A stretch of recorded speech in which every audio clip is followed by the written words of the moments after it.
પક્ષીઓના કલરવથી ગુંજતા નળ સરોવર જવાનું વિચારી રહ્યા હોવ તો ધ્યાન રાખજો. નળ સરોવર પક્ષી અભયારણ્ય 2 દિવસ માટે બંધ કરાયું છે.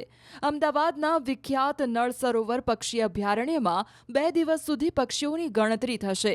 તારીખ 25 અને 26 જાન્યુઆરી દરમિયાન જળાશયના પક્ષીઓની પ્રાથમિક ગણતરી હાથ ધરાશે. પક્ષી ગણતરીના કારણે 2 દિવસ સુધી નળ સરોવરમાં પ્રવાસીઓના પ્રવેશ પર રોક લગાવાઈ છે. અંદાજે 100 પક્ષીવિદ તજજ્ઞ સ્વયંસેવકો નળ સરોવર વિસ્તારના 46 ઝોન પાડીને પ્રાથમિક પક્ષી ગણતરી કરવામાં આવી રહી છે. દર 2 વર્ષે વન વિભાગ પક્ષી ગણતરી યોજે છે. ઇકોલોજીકલ ઝોન સહિત કુલ 120.82 સ્ક્વેર કિલોમીટર વિસ્તારમાં પક્ષી ગણતરી કરવામાં આવશે.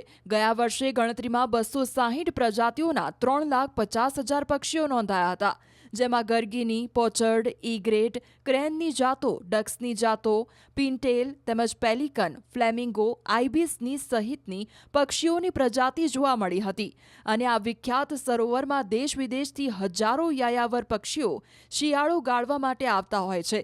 વર્ષ 2024માં થયેલી ગણતરીમાં 4,12,000થી વધુ પક્ષીઓ નોંધાયા હતા. વર્ષ 2023-24માં નળ સરોવર પક્ષી અભયારણ્યમાં 68,455 પ્રવાસીઓએ મુલાકાત લીધી હતી. નળ સરોવર પક્ષી અભયારણ્ય વિશ્વનું એક પ્રસિદ્ધ પક્ષી અભયારણ્ય છે અને ગુજરાતનું સૌપ્રથમ રામસર સાઇટ પર છે. આ પક્ષી અભયારણ્ય જે સેન્ટ્રલ એશિયન પાથવે છે તેમાં એક અગત્યનો ભાગ ભજવે છે, જેમાં દર વર્ષે વિદેશથી અનેક યાયાવર પક્ષીઓ આવતા હોય છે. તો આ યાયાવર પક્ષીઓની કઈ કઈ જાતો આવે છે, કેટલી સંખ્યામાં આવે છે તેનો અંદાજ મેળવવા માટે દર 2 વર્ષે સેન્સસ કરવામાં આવતું હોય છે.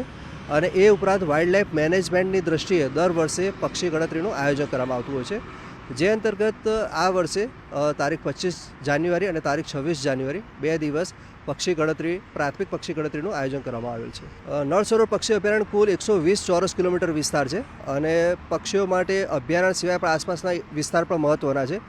તો અભયારણ્ય સિવાયના 27 ચોરસ કિલોમીટર વિસ્તારને પણ પક્ષી ગણતરીમાં આવરી લેવામાં આવ્યો છે અને આ કુલ વિસ્તારને 46 ઝોનમાં વિભાજિત કરવામાં આવ્યો છે.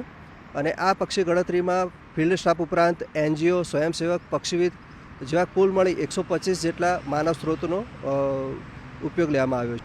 ગત વર્ષે જે સેન્સસ થયું હતું, જે દર 2 વર્ષે સેન્સસ કરવામાં આવે છે, તો એ સેન્સસ અનુસાર કુલ 260થી વધારે જાતના પક્ષીઓ નોંધવામાં આવ્યા છે અને કુલ 3.5 લાખથી વધારે પક્ષીઓ નોંધવામાં આવ્યા છે.